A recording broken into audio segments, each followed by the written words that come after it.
25 minute, sorry 50 minute से हम पढ़ा पाते हैं। प्रेयर कौन कराएगा? सारा का आंसर आप पढ़ाए, आप करिए, प्रेयर करवाइए। काफी टाइम से आप क्लास में आ रहे हैं। पूरी श्रद्धा भाव के साथ में करवाएंगे प्रार्थना, और संकल्प के साथ में। ठीक है।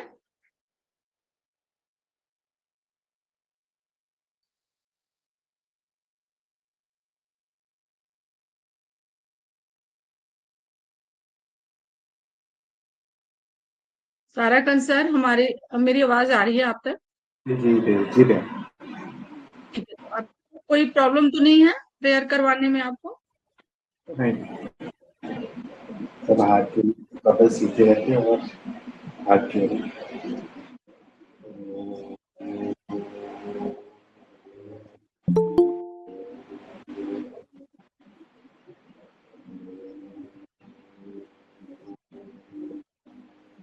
आपकी आवाज आ नहीं रही है सर, आवाज नहीं आ रही है आपकी इसकी।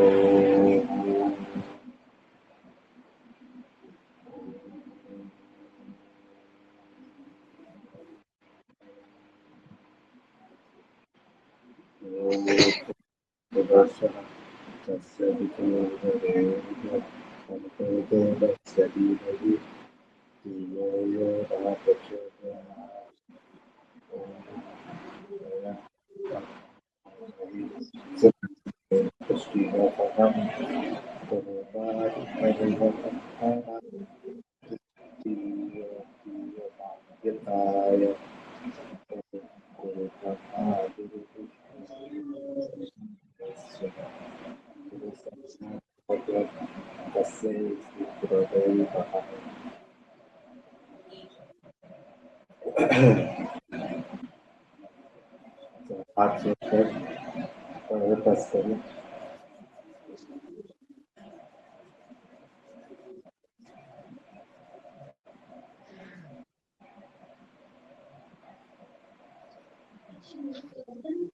मेरी ऑडियो और वीडियो क्लियर है सभी को? जी मैडम। राधे राधे। राधे राधे सभी को, जय श्री कृष्णा। रघुनाथ सर, आप लास्ट में मुझसे आप अपने कल के क्वेश्चन पूछ लीजिएगा, ठीक है? जी जी मैडम। तो 5 मिनट्स मिलेंगे ना लास्ट में, फिर उसमें आप अपना क्वेश्चन कर लीजिएगा। ठीक है। हम लोग कहाँ थे? ज्ञान योग में थे ना, ज्ञान योग पढ़ रहे थे। तो थोड़ा सा और मैं इसको आपको पढ़ाना चाहूंगी। पहले तो हमने कौन सा माध्यम बताया था, कैसे कैसे हम ज्ञान प्राप्त, बहुत सारे माध्यम हैं ज्ञान भी प्राप्त करने के लिए, और ज्ञान प्राप्ति से भी आप योग को सिद्ध कर सकते हैं। क्योंकि जो गीता में उपदेश दिया गया था अर्जुन को, भगवान कृष्ण ने दिया था, वो ज्ञान का ही उपदेश दिया था, और ज्ञान के माध्यम से ही उनकी सारी जितनी भी उनके मन में मतलब द्वंद थे उसको समाप्त किया था। तो योग का कोई भी माध्यम हो सकता है, बस ये है कि आप उस पर कंटिन्यू बने रहें। आज थोड़ा सा और आपको पढ़ाना चाहूंगी क्योंकि थोड़ा सा ये है।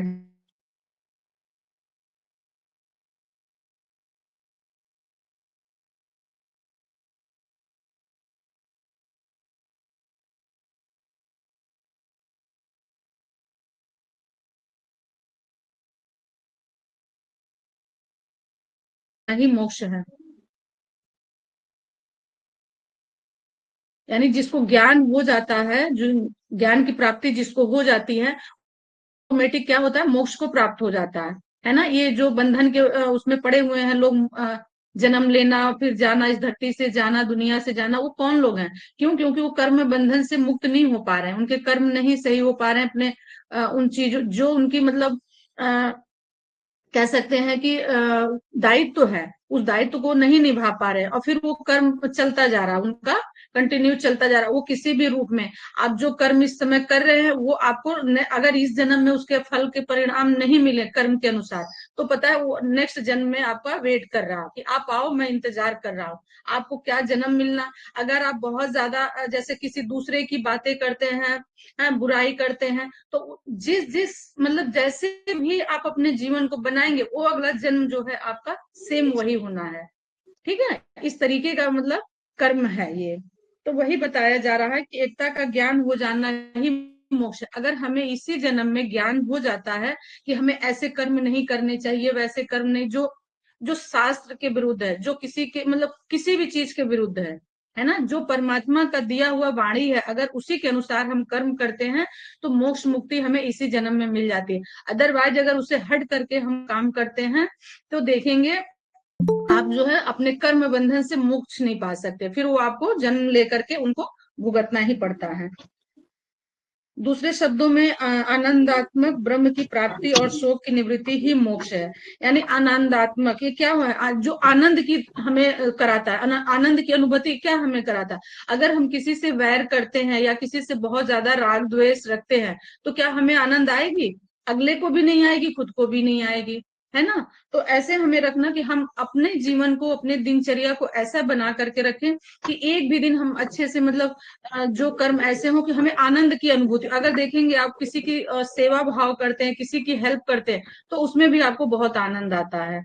तो हमें वही कर्म चुनने चाहिए, वही कर्म करने चाहिए जिसमें हम भी खुश हों और सामने वालों को भी लगे कि मेरी वजह से उसको किसी को कष्ट ना हो। कोशिश हमेशा यही रहनी चाहिए कि जाने अनजाने अगर हमसे कोई गलती हो तो हमें उसके लिए सॉरी भी बोलना चाहिए। और प्लस जब हम रात को सोते हैं ना तो अपने सारे कर्मों को भगवान को सौंप करके सोना चाहिए कि अगर इसमें हमसे कहीं कुछ भी गलत हो गया है पूरे दिन की दिनचर्या में तो परमात्मा हमें क्षमा करे। और खुद के से, खुद की वाणी से या खुद के कर्म से किसी का गलत नहीं करना। तो आप खुद ही देखेंगे कि आपके जीवन में आनंद, सुख, ये सारी चीजें आपको प्राप्त होती रहेंगी। ये सब कुछ अपने हाथ में, जो चीज अपने हाथ में है, अपने से होने वाला, उसको हमें जरूर करना चाहिए। जो हमसे नहीं होने वाला उसको परमात्मा पे छोड़ देना चाहिए। ऐसा ही हमारा शास्त्र भी कहता है और हमें अपने शास्त्र के अनुसार ही चलना चाहिए। ज्ञान योग के अनुसार यह तभी संभव है जबकि जीव और ब्रह्म की एकता सिद्ध हो जाती है ज्ञान योग है। ये क्या है? ब्रह्म और जीव। तो जीव क्या हो गया? कोई नहीं बता पाएगा। मैं पूछ लूं तो मैं इतने दिन से बता रही हूँ पर आप लोग भी नहीं बताएंगे। किसी को मालूम है जीव क्या होते हैं? कोई बता पाएगा? जीव ये पूरा शरीर हमारा हो गया, ठीक है, जो हम एक दूसरे को देख रहे हैं, ये पूरी बॉडी हमारी क्या हो गई? जीव हो गई, जिसका जो है विनाश होना तय है। यानी जो आया है उसको जाना तय है, मतलब ये यूनिवर्सल ट्रूथ है ना। और ब्रह्म क्या हो गया? जो इसके अंदर आत्मा बसी हुई है, तो वो कभी नहीं मरती। कल हमने इसके बारे में पढ़ाया था, आत्मा के बारे में, ब्रह्म के बारे में। तो ये आत्मा हमारा वही है, ब्रह्म है, जो पूरा संसार में घूम रहा है, पूरे ब्रह्मांड में घूम रहा है, चल रहा है। और जीव क्या हो गया? हम जैसे आप, हम सभी लोग हो गए। यानी जितने प्राणी धरती पर हैं, जिसमें मतलब जान है, बसी पड़ी हुई है, वो सभी जीव के समान है। हम भी जीव के समान हैं। परमात्मा की सारी रचना जीव जीव के ये स्वरूप में हुई है, श्रेणी जीव में के आएगी। अंदर में जी। ब्रह्म को स्थापित किया गया है, ठीक है। और ब्रह्म क्या है? हमारा आत्मा, ठीक है। ब्रह्म की एकता सिद्ध हो जाती है और वही हमारा ज्ञान योग है। यानी ये हमें अगर ज्ञान हो जाए, जो ज्ञान योग बताया जा रहा है, इस बात की अगर हमें ज्ञान हो जाए तो व्यक्ति को ऑटोमेटिक ज्ञान की प्राप्ति हो जाती है। ज्ञान योग के उच्चतम कोटि के साधकों को ही श्रुति वाक्य के सुनने मात्र से हृदय ग्रंथि खुल जाती है। यानी जो व्यक्ति ज्ञानी होता है ना, उनके शब्दों को आप सुनेंगे तो आपका जो है ग्रंथियां जो होती है, ग्रंथियां हमारी क्या है? हमारे ग्लैंड्स, हमारे चक्र, जो 7 चक्र हमारे है ना, ऐसे 6 चक्र हम बोलते हैं, पर 7वां हमारा सहस्रार चक्र है। उसको तो वो मोक्ष मुक्ति का स्थान है, बताया गया है। पर जो हमारे जितने ग्रंथ है ना, और इसमें देखिए बताया गया है, ग्रंथि वही है जो हमारे 6 चक्रास हैं, ग्लैंड्स, वो पूरे ओपन होने लगते हैं, खुल जाते हैं। जो कुंठा में दबे रहते हैं, जो हम ज्ञानी पुरुष की बात सुनते हैं, क्यों हम लोग अपने गुरु जी की वाणी सुनते हैं, है ना, इसीलिए क्योंकि वो ज्ञान की बात करते हैं और ज्ञान सुन करके हम भी उस चीज को अनुसरण करते हैं। और जब हम सारी चीजें सही करते हैं तो ऑटोमेटिक हमारी ग्रंथियां या हमारे अंदर जो कुंठा है वो ऑटोमेटिक खुलना शुरू हो जाते हैं, तथा जीव और ब्रह्म का भेद समाप्त हो जाता है। तो यही भेद, यही है जो हम ये जानते हैं हम ही सब कुछ हैं, है ना। ये मिथ्या झूठ है, बिल्कुल पूरी तरीके से मिथ्या, हम कुछ नहीं है, जो कुछ है ब्रह्म है, जो सत्य है वो ब्रह्म है, ये बाकी सब कुछ झूठा है। जीवों को अज्ञान बस अपने को जीव मानता है, ये अज्ञानता है, जो हम अपने को बोलते हैं हम ही सब कुछ है ना। वास्तव में वह ब्रह्म ही है, और ब्रह्म को जानने पर, सॉरी, जानने पर ब्रह्म ही हो जाता है। जब हम ब्रह्म को जान लेते हैं, जब हम ध्यान साधना के माध्यम से, जैसे हम कठोपनिषद अगर आप पढ़ते हैं, ठीक है, तो वहां पर बहुत डिटेल में बताया गया कि हम ब्रह्म को कैसे जान सकते हैं। तो जब उसके माध्यम से हम ब्रह्म को जान लेते हैं, तो ये चीजें, हमारे जो आवरण पड़े हुए हैं, झूठ का आवरण पड़ा हुआ है लोगों को, मिथ्या ज्ञान का आवरण पड़ा हुआ कि हम ही सब हैं, है ना, हम कुछ नहीं है, बस ये प्राण समझाए थे ना तब, जैसे ही आत्मा बाहर हुई, इस शरीर को बाहर फेंक दिया जाएगा, आपको कमरे में भी नहीं रखा जाएगा। जिस कमरे पर हम इतना, जिस मकान पर हम इतना अधिकार जमाते हैं ना, ये मेरा है, ये मेरा है, ये कुछ हमारा नहीं है, जैसे ही आत्मा बाहर निकली, जिन्होंने पूरे लाइफ इस चीज को बनाया है मर मर करके, ठीक है, आत्मा बाहर निकलते ही, ब्रह्म को बाहर निकलते ही, इस शरीर को भी बाहर कर दिया जाता है, इसको नष्ट कर दिया जाता है पूरी तरीके से। एक ज्ञान हम सबको होना चाहिए, और अगर इस ज्ञान के साथ हम जीवन में आगे बढ़ते हैं, तो देखेंगे हमको दुख छू भी नहीं सकता, और ना किसी चीज के प्रति हमें लालच और ऐसी कोई भावना आ सकती है। क्यों? क्योंकि आपको अगर ये चीजें पता हो गई कि हमारा अस्तित्व कुछ है नहीं इस ब्रह्म के सिवा, जो कुछ है ये ब्रह्म हमें चला रहा, और ये निकल गया, तो इस शरीर का कोई मोल नहीं है, कोई मोल नहीं, मिट्टी के समान है, ये मिट्टी का बना है, मिट्टी में ही मिल जाना है। बॉडी पांच पंच तत्वों से बनी हुई है ना, ये उसी में विलीन हो जाना है। जीवित अवस्था में यह स्थिति प्राप्त होने पर जीवन मुक्ति की अवस्था कहलाती है। ठीक है, बाकी तो इतने में हम सब समझा दिए आप लोगों को। शरीर के छूटने पर विदेह मुक्ति कही जाती है। जब शरीर हमारी छूट जाती है, शरीर से आत्मा ब्रह्म जब अलग हो जाता है, तो उसको विदेह मुक्ति कहते हैं। विदेह मतलब हो गया मतलब यहाँ पर नष्ट हो गया, शरीर हमारी नष्ट हो गई। वेदांत के अनुसार यह मोक्ष ज्ञान से ही संभव होता है। जब आप ज्ञान, जब जैसे ही आप लोग वेदांत वगैरह पढ़ना शुरू करते हैं, या जैसे गीता पढ़ना शुरू करते हैं, या उपनिषद जो हमने बताया, तो आपको पता है जितने आवरण पड़े हुए हैं, अभी अभी भी आप लोगों को वहां तक नहीं पहुंचे हैं, आवरण हट जाएंगे, झूठा वाला आवरण जो है ना, वो बिल्कुल हट जाएगा। ये सब ये पढ़ने, देखिए लिखा गया है बिल्कुल साफ साफ। जब वेदांत आप पढ़ते हैं, वेदांत का अनुसरण करते हैं, तो फिर आप देखेंगे अनुसार, जब मतलब उसको पढ़ेंगे तभी आपको समझ में आएगा। ब्रह्म भाव की स्थिति को प्राप्त करना ही ज्ञान योग की साधना का लक्ष्य है। हम ध्यान योग क्यों करते हैं? क्यों करते? ताकि हम खुद को जान सके, ब्रह्म क्या है, ब्रह्म कहाँ पर है, वो कहाँ रहता है ना। और तभी जाकर के हम अब मतलब, आप ऐसे तो लाख पूजा पाठ कर लीजिए, कितनी भी, जितने चालीसा पढ़े पढ़े हुए हैं, जितनी आरती पड़ी हुई, आप पढ़ लीजिए, कुछ भी कर लीजिए, आप ब्रह्म को नहीं पा सकते। ब्रह्म को पाने के लिए खुद को शुद्ध करना है, और खुद ही को जानना है। और जब तक खुद को जानेंगे नहीं, तो ब्रह्म को आप कभी नहीं जान सकते हैं। शास्त्रों में इस साधना का वर्णन अग्रलिखित रूप से किया गया है। ज्ञान योग की साधना को बहिरंग और अतरंग दो प्रकार की साधनाओं में विभक्त किया गया है। ये दो प्रकार से विभक्त किया गया। जैसे हमने राजयोग और हठ योग पढ़ाया, उसमें भी दो तरह से बताया गया है। राजयोग क्या है? हमारे एक्सटर्नल पार्ट का, बॉडी का पार्ट्स का है एक, और ये अपना हठ योग क्या है? इंटरनल पार्ट का। तो इसी तरीके से जो है ज्ञान योग को भी बहिरंग और अतरंग बताया गया। तो बहिरंग अभी देखेंगे आगे चल करके, बहिरंग साधना हमारी क्या है, और अतरंग साधना सॉरी, मुझे थोड़ा खांसी है, तो थोड़ा फास्ट बोलते हैं ना, तो उस टाइम ज्यादा परेशान कर रहा है।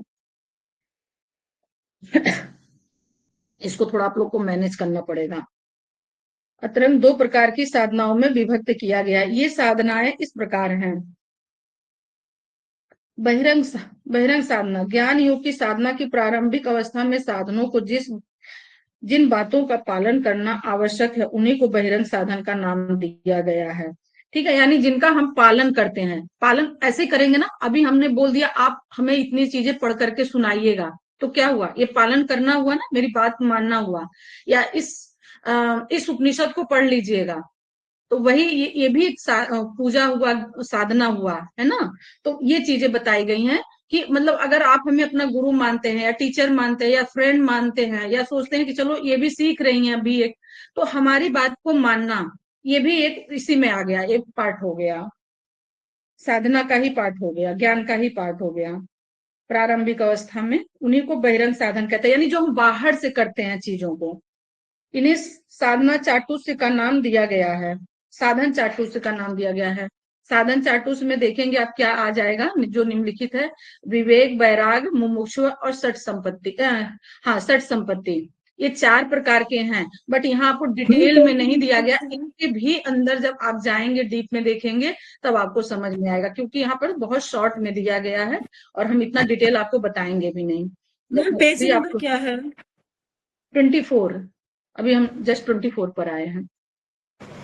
ठीक है, तो ये 4 प्रकार के हमारे बहिरंग साधन है, यानी जो हम बाहर से करते। तो वैराग्य हमने पढ़ाया था ना, उसमें 2 चीजें हमने बताई थी, अभ्यास और वैराग्य बताया था।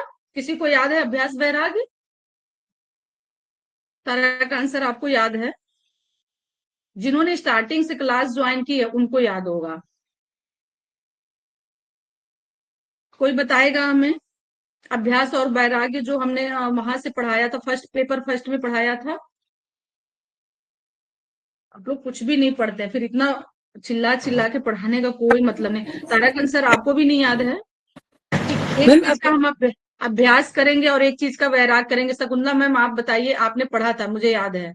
हाँ मैम, एक उसका अभ्यास करते हैं, मतलब साधना का, उसको अभ्यास मतलब कहेंगे।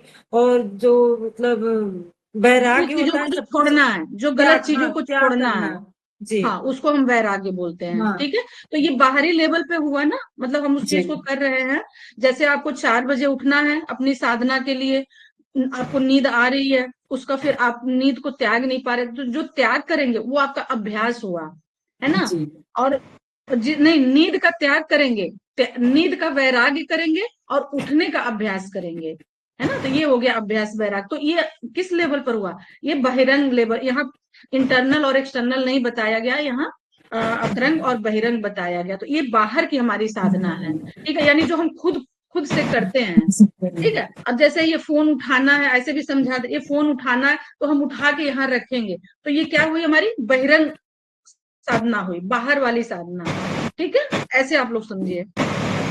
अच्छा, सठ संपत्ति है, जैसे ये भी मतलब इसी में आता है, ज्ञान योग में ही आता है। इसके जो सठ संपत्ति क्यों लिखा गया? सठ मतलब क्या हुआ? 6। ठीक है, सठ मतलब हुआ 6, 6। और संपत्ति मतलब उसके जो और अलग से पार्ट हैं। तो सठ संपत्ति मतलब बहुत सारी चीजें, तो जिसमें हम थोड़ा सा आपको बता दे रहे हैं, नोट कर लीजिए। सठ संपत्ति का शम, दम, उपरति, तितिक्षा, श्रद्धा, समाधान।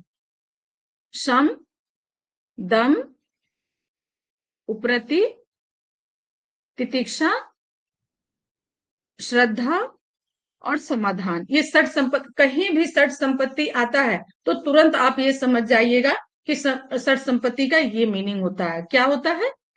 सठ, सम, दम, उपरति, तितिक्षा, श्रद्धा और समाधान। ठीक है, यहां तक कि मुझे लग रहा है आप लोगों को क्लियर हो गया होगा। मैम सेंटेंस नहीं क्लियर हो पाया। क्या चीज? सम, दम, उपरति, उपरति। उपरति। राइटिंग फास्ट आप लोग करिए, आप लोग बड़े बच्चे हैं, छोटे नहीं हैं। प्रति, तितिक्षा, इतने में तो कितना सारा भी नोट हो जाता, आधा पेज नोट हो जाते हैं, है ना। तितिक्षा, श्रद्धा, समाधान,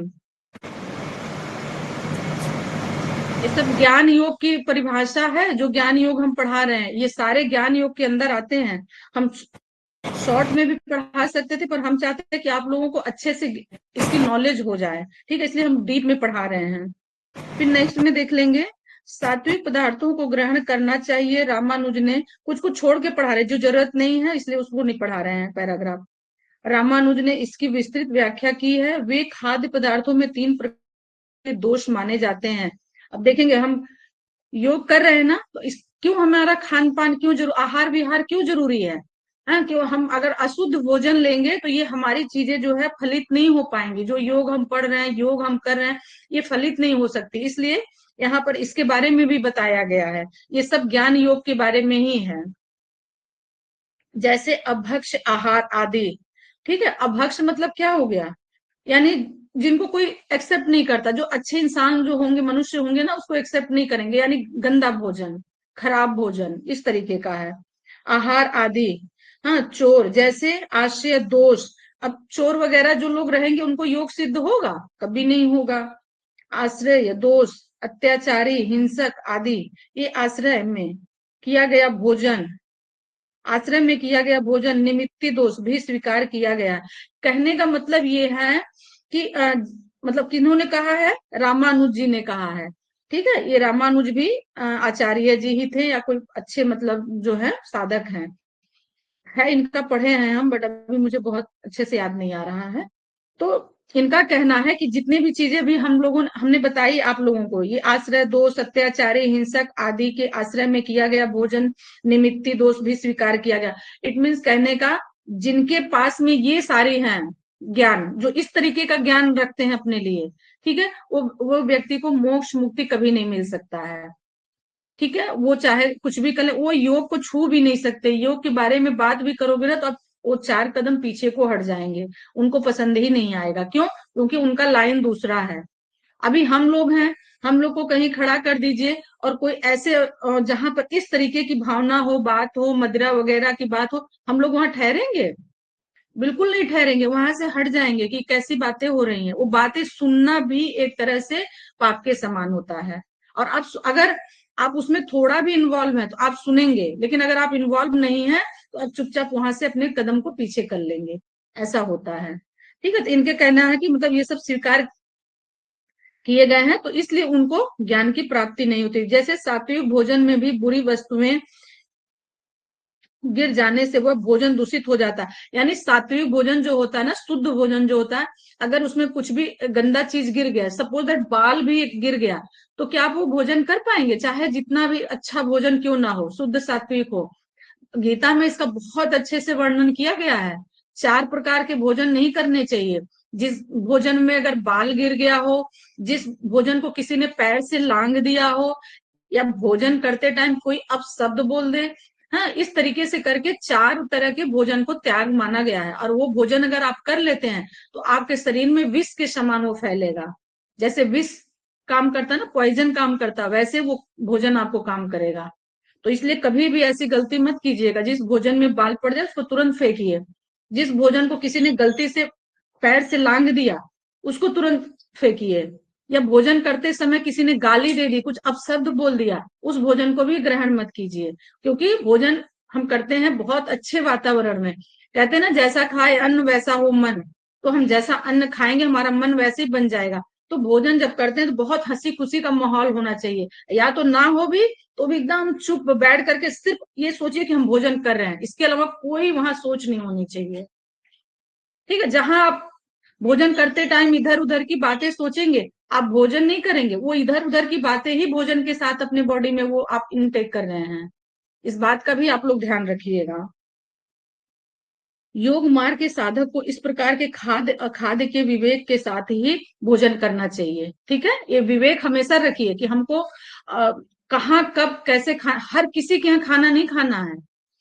मतलब होता है ना, कुछ लोग ऐसे होते हैं, गए बैठ गए गप्पे कर रहे हैं, लाओ क्या बना है खा लिया, पता नहीं उनके घर में कैसी कमाई का भोजन आ रहा है ना। जो भोजन भी हम जो ग्रहण करते हैं किसी के घर जा करके, इस बात का भी देखिए कोई व्यक्ति का घर कैसा है, उनकी कमाई कैसे आती है उनके घर में। ठीक है, अगर वो गलत तरीके की कमाई से भोजन आएगी तो आप भी उतना ही पाप के हकदार है, जितना जो व्यक्ति जिसके यहाँ आपने खाना खाया है, भोजन खाया है। तो इन सब बातों का भी बहुत ध्यान रखना चाहिए। सब योग में बताया गया है सारी चीजें। नेक्स्ट देखेंगे दूसरे नंबर का, वैराग्य। समस्त संसार में जो भोग विलास के पदार्थ हैं और परलोक के निमित्ती स्वर्ग आदि की प्राप्ति के लिए जो यज्ञ आदि कर्म किए जाते हैं, उन कर्म फलों में सर्वथा विमुख हो जाना वैराग्य कहलाता है। अर्थात समस्त पदार्थों और कर्म फलों में आसक्ति न रखना ही सच्चा वैराग्य है। इस वैराग्य के बिना साधक योग मार्ग में आगे नहीं बढ़ पाता। यह भी ज्ञान की साधना का एक सबल अंग है। तो समझ में आ गया, हमें योग सीखना है तो बहुत सारी चीजों का हमें क्या करना है? वैराग्य करना है ना। बहुत सारी चीजों को त्याग करना है, तब जाकर के हमें योग सिद्ध होगा। और उसका योग सीखना तो जो हमारी बुरी चीजें हैं उनका हमें वैराग्य हमें त्याग करना है, अभ्यास करना है, बुरी चीजों का त्याग का अभ्यास करना है, उसका वैराग्य हमें करना है। नेक्स्ट देखेंगे, ज्ञान योग की साधना में साधक को 6 बातों का पालन करना अनिवार्य बताया गया है। इनको षट संपत्ति, अभी जो षट संपत्ति हमने बताया है और नोट डाउन भी हमने करवा दिया है, इस बात का हमेशा ध्यान रखेंगे। जहां षट संपत्ति का नाम आएगा तो ये 6 चीजें आएंगी जो हमने सम दम उपरति बताया है, सारी चीजें, उस बात का ध्यान रखेंगे आप लोग। षट संपत्ति माना जाता है, इन्हीं के सहारे साधक साधना मार्ग में प्रवेश कर पाता है, ये षट संपत्तियां हैं।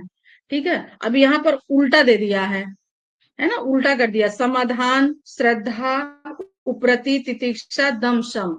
अभी यहाँ पर उल्टा दे दिया है, बट आपको कैसे सम दम उपरति, ये सही है, सीक्वेंस ये वाला सही है जो मैंने नोट करवाया है। शम दम उपरति तितिक्षा श्रद्धा समाधान, यहाँ पर उल्टा दिया हुआ है, तो है वही चीजें। ठीक है, इनके बिना आप योग साधना के मार्ग में आप अग्रसर नहीं हो सकते। और ये अगर इनको अपनाते हैं, इनका भी डिटेल पूरा है, कहीं कहीं इनका भी पूरा, मतलब हम लोगों ने पढ़ा, इनकी भी डिटेल है 2-2 4-4 लाइनें की, लेकिन वो अभी यहाँ नहीं है तो उसको आपको पढ़ने की जरूरत भी नहीं है। इंद्रियों को विषयों से रोक करके नियमित करना आत्मा में चित्त को लगाकर यह सम कहलाता है। इसके अतिरिक्त इंद्रियों को ब्रह्म साक्षात्कार के लिए विषयों से हटाकर उन्हें स्थिर रखना दम कहलाता है। ये सारे यहाँ पर लिखे हुए हैं, इनको आप जो 6 हमने बताए ना षट संपत्ति, इनके सारे यहाँ पर दिए हुए हैं, तो आप इसको पढ़ लेंगे क्यों इसको कहा गया है, क्योंकि उसको पढ़ के फिर टाइम वेस्ट करना होगा, फिर हम लोग आगे बढ़ते हैं। नेक्स्ट देखेंगे कर्मयोग, वही सारी चीजें हैं जो अभी हमने षट संपत्ति बताई ना, बस उसका पूरा वहां डिटेल में दिया गया, क्या करेंगे तो षट आएगा, क्या आएगा, सम विचार, इस तरीके से वो सारी चीजें वहां डिटेल में दी गई हैं। बाकी उसका मीनिंग हमने समझा दिया आप लोगों को। कर्मयोग देखेंगे, मनुष्य के अंदर कर्म करने की स्वाभाविक प्रवृत्ति है, गीता में कहा गया है। ठीक है, कोई भी मनुष्य किसी भी काम में क्षण मात्र भी कर्म किए बिना नहीं रह सकता, क्योंकि समस्त मनुष्य समुदाय प्राकृतिक जनित गुणों के द्वारा कर्म करने के लिए बाध्य किया जाता है। इस प्रकार जन्म से लेकर के मृत्यु तक सभी मनुष्य प्रकृति के गुणों से बाधित होकर कर्म में रत रहते हैं। कर्म ही मनुष्य के बंधन का कारण होते हैं। इससे प्रतीत होता है कि जब कर्म बंधन का कारण होते हैं और उन्हें किए बिना भी नहीं रहा जा सकता है तो मनुष्य सदा बंधन में बंधा रहेगा, किंतु यह सही नहीं है, क्योंकि जिस प्रकार कर्म बंधन का कारण बनते हैं उसी प्रकार कर्म मुक्ति का कारण भी बनता है। तो कर्म वाला भी हमने अच्छे से समझाया था, और अभी भी हमने बताया है कि हमें ऐसे कर्म करने हैं जिससे हमें मोक्ष मुक्ति इसी जन्म में मिल जाए, है ना। अपने ये हमारे हाथ में है, ये हम कर सकते हैं। जो चीज हम नहीं कर सकते उसको परमात्मा को फिर छोड़ देना चाहिए।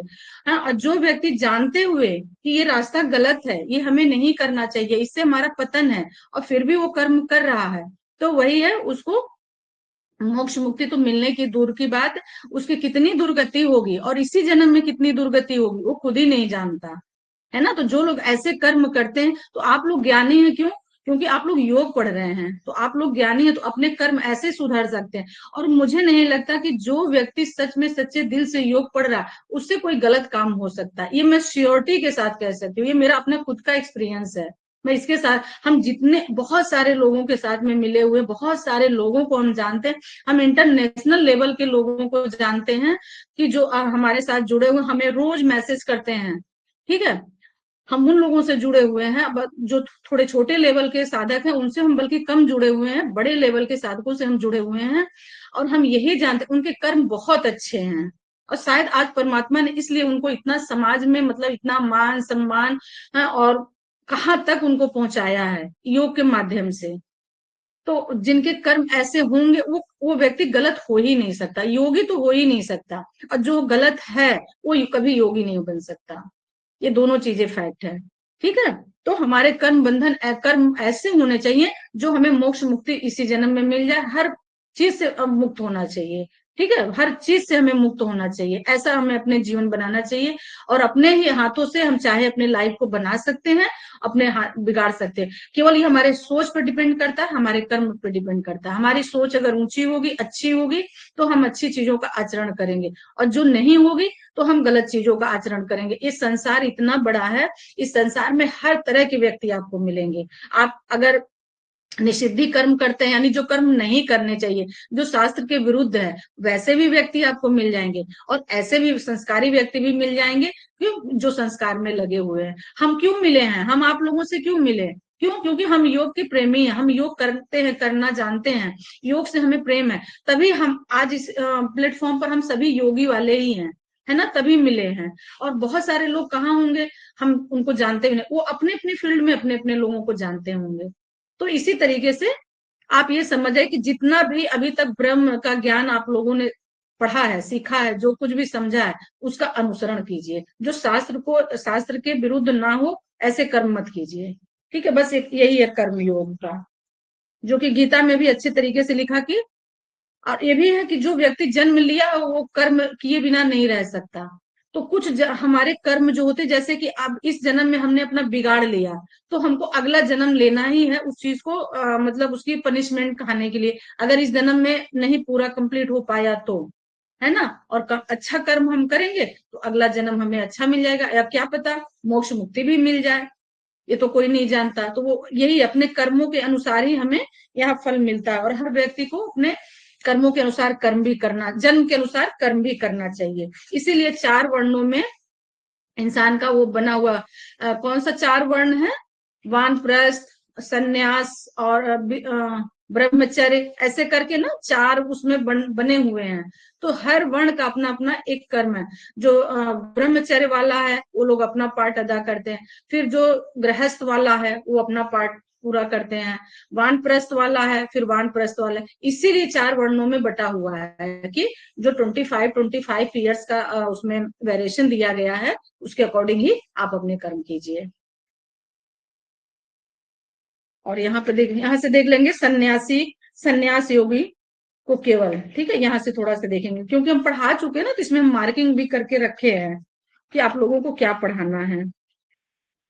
सन्यास योगी को केवल एकाग्र चित्र उन्हीं योगोपयोगी तत्वों को सोते जागते चलते फिरते उठते बैठे प्रत्येक क्षण मन में चिंतन करना चाहिए, और वैराग्य भाव को दृढ़ करें। वैराग्य भाव को क्या हमें दृढ़ करना चाहिए, मतलब किसकी संकल्प लेनी चाहिए, जिस चीज का हमें वैराग्य करना है ना, जिस चीज को हमें छोड़ना है, आलस को छोड़ना है, तो उसका हम वैराग्य करेंगे, उसके लिए हम अभ्यास करेंगे, वही बताया, मतलब इसमें बताया है। दृढ़ कर, यानी अपने वैराग्य भाव को दृढ़ करें कि हर चीज मोह से आप दूर होइए, मोह को ज्यादा मत पालिए, यानी डिटैच की भावना ज्यादा रखिए, प्रेम की भावना थोड़ा। देखिए अब यहाँ भी 2 बातें आ गई, आप बोलेंगे कि नहीं हमें किसी से प्रेम नहीं करना चाहिए, प्रेम हमें सबसे करना चाहिए, हमें एक जानवर से भी प्रेम करना चाहिए, बस ये समझ की बात है। पर हमारा लेवल क्या होना चाहिए, इतना रखना चाहिए कि श्रद्धा भाव, अगर वो हमसे बिछड़े या वो हमसे डिटैच हो तो हमें दुख ना हो, है ना। इस भाव से हमें प्रेम रखना चाहिए। उस प्रेम में ऐसा खुद को नहीं झोंक देना है कि कल को अगर वो छोड़ के जाए तो पता वो तो गया ही गया और हम भी चले गए। बात समझ रहे हैं, उस लेवल का हमें खुद को मतलब रखना है, बैलेंस एक बना करके। वैराग्य को दृढ़ करें, क्योंकि संन्यास योग कोई शारीरिक क्रिया नहीं है जिससे एक दिन में योगी बन जा सके। आगे बात समझ में, एक दिन में कोई भी योगी नहीं बनता है। यह विशुद्ध चित्त का एक धर्म है जिसका अभ्यास केवल चित्त द्वारा ही होता है। इसका अभ्यास हम केवल जब तक हम मन नहीं उसमें लगाएंगे, चित्त मतलब होता है मन, ठीक है, किसी चीज में अपना चित्त को लगाना, मन को लगाना, जब तक हम पूरे प्रेम भाव से उसमें अपने मन को नहीं लगाएंगे तब तक उस चीज को हम पा नहीं सकते। ब्रह्म साधना एक योग में किंचित सहायता तो हो सकती है, क्या है, ब्रह्म साधना, ठीक है, किंतु पूर्ण रूप से उसी पर आश्रित नहीं रहा जा सकता। कहने का मतलब है कि जो ब्रह्म की साधना, यानी जो साधना हम ध्यान वगैरह करते हैं ब्रह्म को पाने के लिए, ठीक है, हम केवल इसी पर डिपेंड नहीं रह सकते। अगर जन्म हमारा मिला है तो जो और भी हमारे उद्देश्य हैं और भी हमारे जो कर्म है हमें उन्हें भी करना है, लेकिन उनके साथ साथ ब्रह्म की भी साधना हमें करनी है। क्यों, क्योंकि हमें जानना है कि रियल में ब्रह्म है क्या, समझना है ब्रह्म है, अंदर ही है हमारे, लेकिन कहाँ लोग जान पाते हैं, किसी को मालूम है।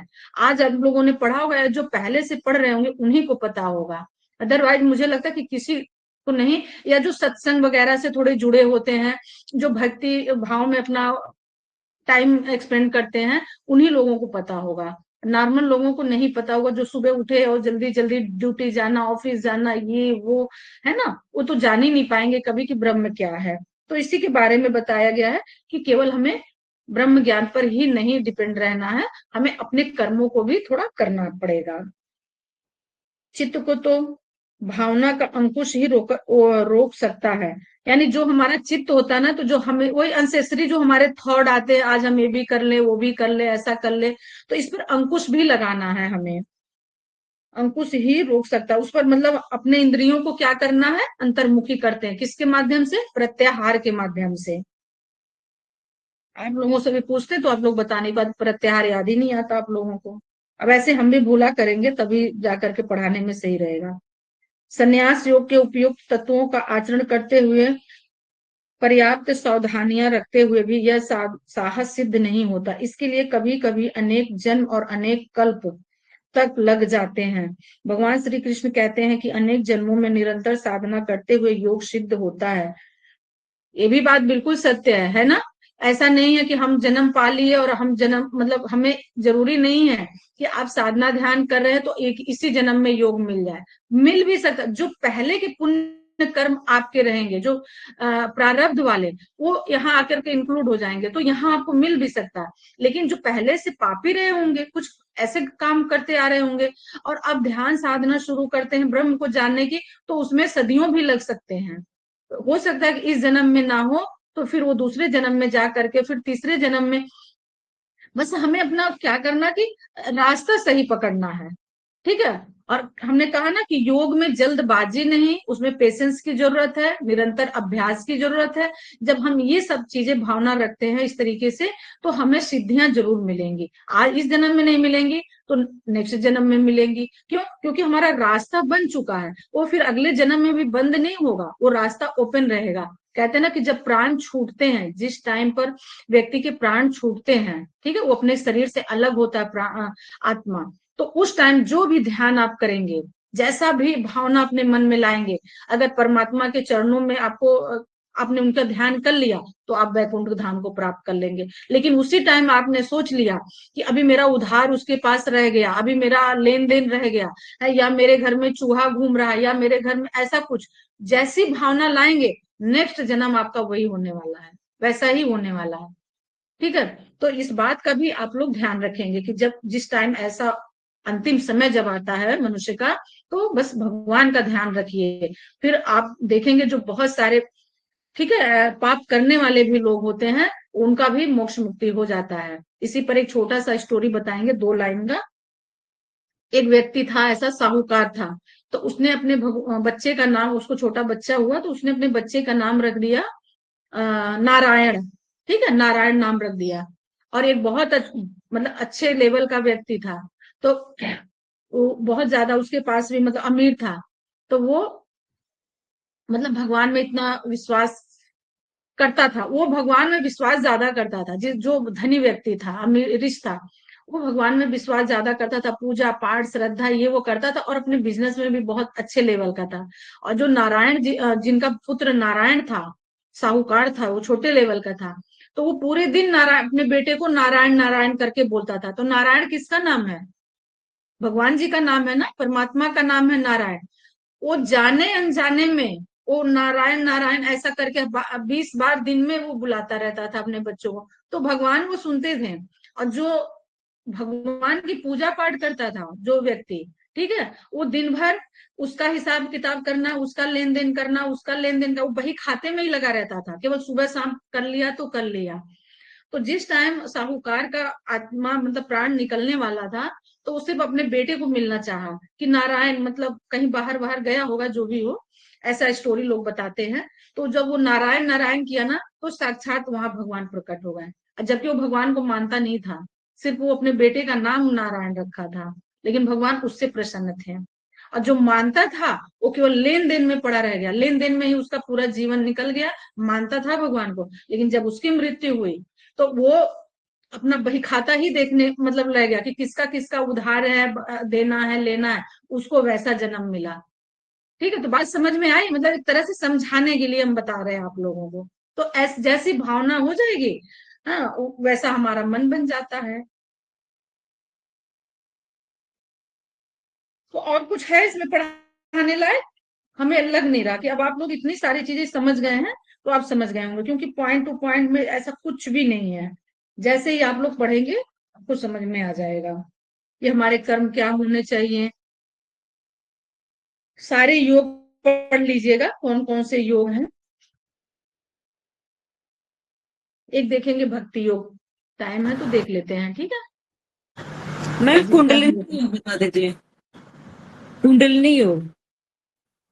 आगे है ना, अभी इसके आएगा ना, भक्ति योग के बाद आएगा। कहाँ पर है कुंडलिनी योग? हाँ, ये आगे के हम पढ़ाएंगे। ध्यान योग, कुंडलिनी योग कहाँ पर है? 27 पे है। 28। 28। ठीक है, ठीक है, देख लेते हैं। 28 आ जाएगा। अच्छा, ये कुंडलिनी, ठीक है।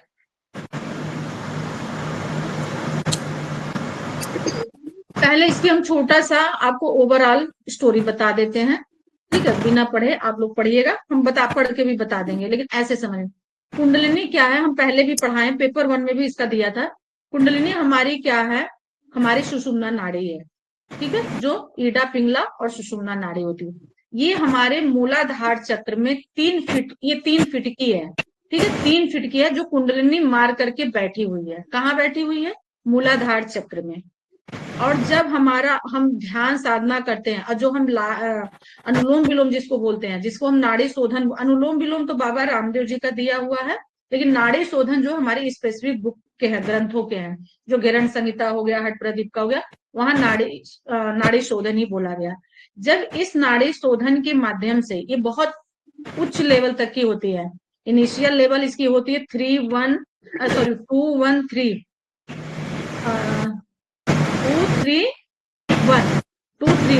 231 का मतलब पॉइंट में, यानी जब हम सांसों, बहुत इसको पढ़ना पड़ता है शकुंतला मैम, तब आपको समझ में आएगा।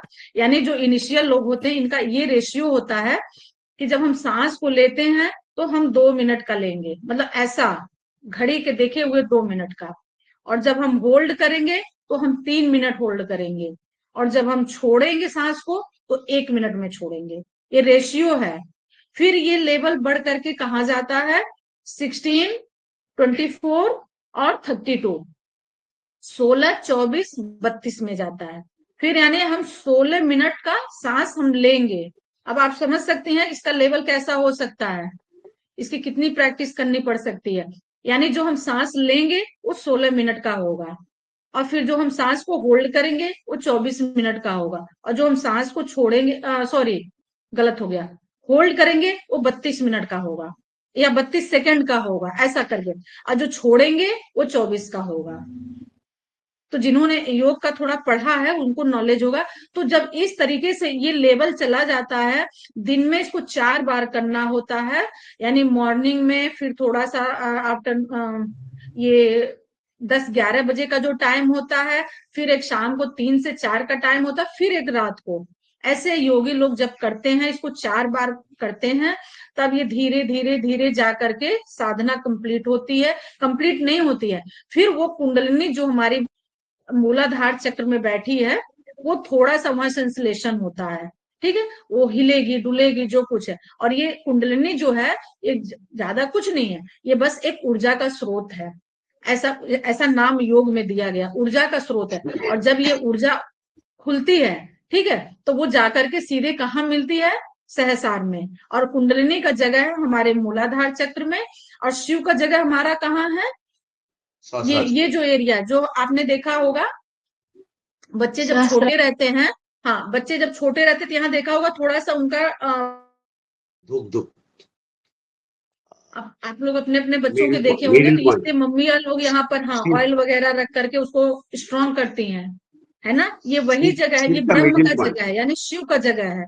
और जो मूलाधार मतलब कुंडलिनी है, वो हमारे मूलाधार चक्र में। तो जब वो खुलती है, यानी जब वो अपने फॉर्म में आती है, तो सीधा हमारे कहाँ जाके मिलती है? सहसार में। और वो फिर ऊर्जा का स्रोत हमारे पूरे शरीर में फैल जाता है। और ये चीजें, इन सब चीजों की प्रैक्टिस करने के लिए हमें ऐसे गुरु की जरूरत होती है, जिनकी ऑलरेडी मतलब पहले से अपनी कुंडलिनी जागृत कर चुके हों। हमें सिर्फ उन्हीं गुरु को ही अपना गुरु बनाना, मतलब कुंडलिनी के लिए उन्हीं से हमें सीखना चाहिए। अदरवाइज कोई भी टीचर, चाहे मैं हो, मेरे जैसे 1000 टीचर है बहुत अच्छे अच्छे लेवल के, किसी की कुंडलिनी जागृत नहीं, ये बहुत बड़ा काम है। और कुंडलिनी जागृत में उन्हीं की होगी जो मतलब इस तरीके की साधना कर पाएंगे। जो साधना भी हमने रेशियो वाला बताया ना, सांसों का रेशियो का बताया, तब जाकर मैडम मैडम ये हो सकता है ना 1:2:1, वो जो रेशियो है। हाँ, ये भी है। हाँ, हो सकता है। और ऐसा ये इसका रेशियो जो है लेवल थोड़ा आपने चेंज बिल्कुल हो सही जाता है। बताया। हाँ, 1 मिनट लेना, 2 मिनट होल्ड करना और फिर 1 मिनट का छोड़ना। ये तो बहुत जी, इनिशियल वाली है, स्टार्टिंग वाली, जो अधम लोग होते हैं, अधम धीरे साधक। धीरे इसको बढ़ाएंगे 1:4:1, 1:4:2:1। मुझे एग्जैक्ट याद नहीं है सर। हाँ, मुझे बिल्कुल सही ये आप नाड़ी बोल रहे हैं। शोधन है, नाड़ी शोधन नाड़ी शोधन, सिस्टम है। वही हमने बताया ना। अनुलोम विलोम तो बाबा रामदेव का मतलब दिया हुआ गिफ्ट है। और स्पेसिफिक बुक जो है उसमें और इस तरीके से मतलब मैम इसको किया जाता है। ठीक है, ये रेशियो में किया जाता है। और ये जो उस लेवल के हमारे आपके बस की बात नहीं, हम सीधा अनुलोम विलोम ही कर लें यही बहुत है। तो जी, केवल हम इसकी एक ओवरऑल क्या चीज है उसके बारे में बता रहे हैं, बाकी हम पढ़ के बताएंगे। और फिर जब वो कुंडलिनी जागृत होती है तो पूरा मतलब ऐसा लगेगा कि आपकी बॉडी बिल्कुल हल्की हो गई। आपको मतलब वही जब जहाँ शिव शक्ति का मिलन, शिव शक्ति का मिलन का मतलब आप समझ रहे हो कि मतलब सब जी, कुछ मतलब खत्म और कुछ नहीं है वहां पर। वो ऐसा मतलब ऊर्जा ऐसा फील होता है। आई बात समझ में? तो ये 2-3 पॉइंट ऐसा बताया गया कि शिव शक्ति का मिलन कहाँ कहाँ होता है। वो जब मिलता है तब ऐसा वाला होता है। तो यही हमारी कुंडलिनी है। और कल हम इसको पढ़ के भी बताएंगे क्योंकि आज का टाइम ओवर हो गया। तो ओवरऑल आप इस तरीके से एक कुंडलिनी का स्टोरी आप समझ लिए, जान गए। ठीक है। तो आप लोग और या हम जैसे लोग या हमसे भी बहुत अच्छे वाले, हम कुछ भी नहीं है, हम तो बिल्कुल आप ही जैसे हैं। वो उन लोगों की कुंडलिनी आज तक नहीं जागृत क्यों? ऐसा भी कोई योग है जो बिना किसी गुरु के करने से आदमी पागल तक हो जाता है? हाँ, अगर इसमें हो जाएगा। हाँ, यही चीज मैं बताना चाहती हूँ। अगर ये उनके सानिध्य में आप नहीं करेंगे तो आप पागल हो जाएंगे बिल्कुल। ये कुंडलिनी वाला ही पार्ट ऐसा है। इसीलिए हमने बोला इस ऐसे गुरु से हमें सीखना जिनकी कुंडलिनी ऑलरेडी जागृत हो चुकी हो, जिसको इसके बारे में नॉलेज हो। अदरवाइज कभी भी यूट्यूब देख करके या कुछ देख के ऐसी गलतियां आप लोग नहीं करेंगे।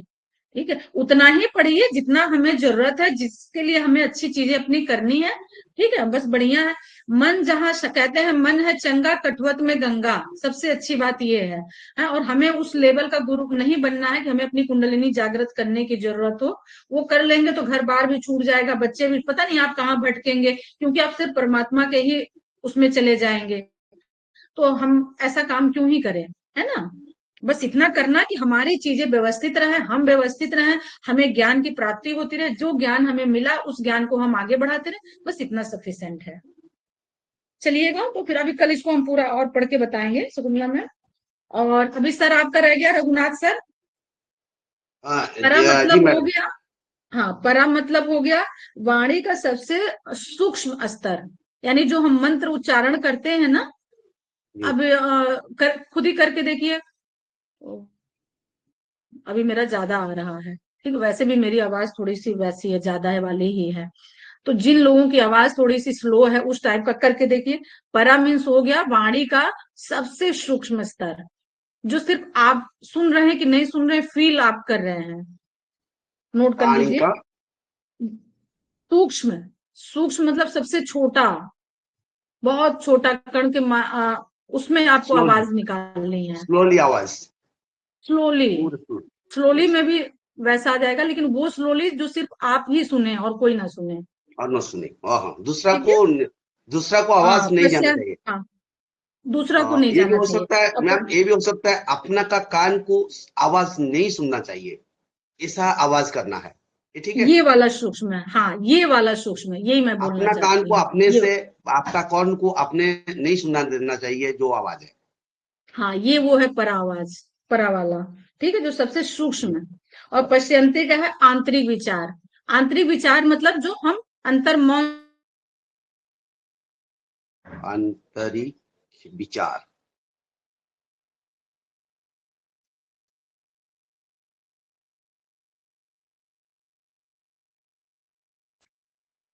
रघुनाथ सर आपका क्लियर हुआ? हाँ ठीक, बोलिए।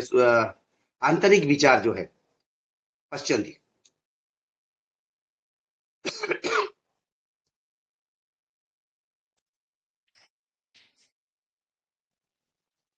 मांत्रिक विचार क्या है? चलिए अभी प्रेयर कौन कराएगा? और किसी का कोई क्वेश्चन? मैम सुबह क्लास नहीं हो रही, प्रैक्टिकल क्लास? मेरा सुबह का क्लास से सॉरी मैम, कोई लेना देना नहीं, मैम मैं ये नहीं जानती। जो लोग ग्रुप में है, रघुनाथ सर रहते हैं क्या? वहां पर आप मैसेज डाल दीजिएगा। मेरा तो ये वाला क्लास है ना, मैं इसके बारे में ही बता पाऊंगी।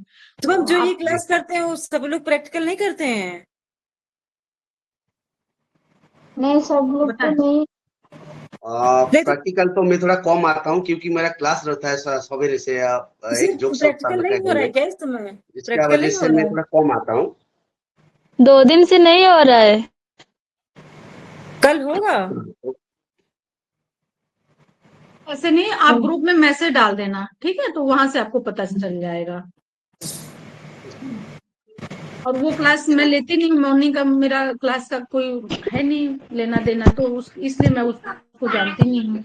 हाँ, अभी कौन प्रेयर करवाए, शांति पाठ कौन करवाएगा? और किसी का कोई क्वेश्चन है? रघुनाथ सर आपका क्लियर हो गया? नहीं, क्लियर हो गया। कुंडलिनी और किसी योग, का? मैडम कुंडलिनी योग दोबारा से समझे नहीं समझ पाए।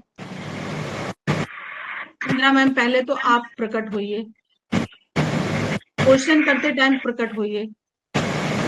जी मैम, अब बताइए। हाँ, कुंडलिनी योग समझ नहीं आया, काल दोबारा और समझ पाए, थोड़ा थोड़ा समझ पाए। इंदिरा मैम का वॉइस सभी को क्लियर है? क्या पूछा इन्होंने, क्या बोला इन्होंने? मैम कुंडलिनी के बारे में कुछ समझ में नहीं आया है अभी। नहीं आया ना? तो मुझे भी नहीं समझ में आया, इसलिए मैंने बोला कि किसी को अगर समझ में आया हो तो वो मुझे बता दे, क्योंकि इंदिरा मैम की वॉइस मेरे तक नहीं आई। प्लीज रिपीट कीजिए मैम। कुंडलिनी योग का योग नहीं समझ आया, थोड़ा थोड़ा समझ आया, काल दोबारा समझ। ओके ओके, कल फिर से हम इसको, हाँ इसको पूरी हम इसको पढ़ा करके बताएंगे, इसके मतलब जितने भी कंटेंट हैं उनको पढ़ेंगे, फिर समझाएंगे। ओवरऑल कुंडलिनी के बारे में जो अभी हमने बताया, समझ में नहीं आया पर सुना है ना, पूरी बात सुना है ना आपने? ठीक है, कल फिर हम इसको और पढ़ा करके बताएंगे। और किसी का कोई क्वेश्चन? रघुनाथ सर आप बिल्कुल श्योर हैं, सारी चीजें क्लियर है Sure. आपकी? जी क्लियर। ओके। मैम ये सभी का क्लियर है, तो आप प्रेयर शांति पाठ कीजिए। कौन करेगा? क्योंकि मुझे खांसी आ जाएगी, अगर मैं लॉन्ग सांस लूंगी ना तो खांसी आ जा रही है। मैडम मैं एक करा देता हूँ। कोई भी करवाए। कराइए, इंदिरा मैडम कराइए। वो बोल रही तो करेगी। एक बार ओमकार ध्वनि, तत्पश्चात शांति पाठ। ओमकार ध्वनि के लिए श्वास भरिए, मुख को लाकर 2-1 अनुपात में। ओ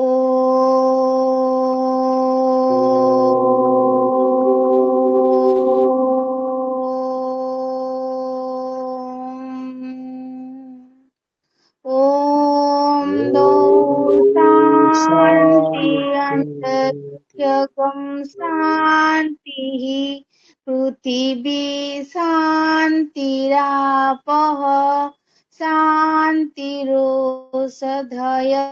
शांतिः वनस्पतयः शांति विश्वे देवा शांति ब्रह्मा शांतिः सर्वज्ञं शांतिः शांतिरेव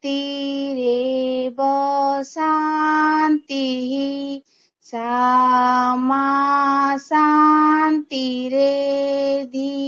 ओम शांतिः शांतिः शांतिः। दोनों हाथ को जोर से घसे, हाथों की ऊर्जा आंखों में स्पर्श करे। सभी को मेरा प्रणाम। नमस्ते मैम। मैडम प्रणाम।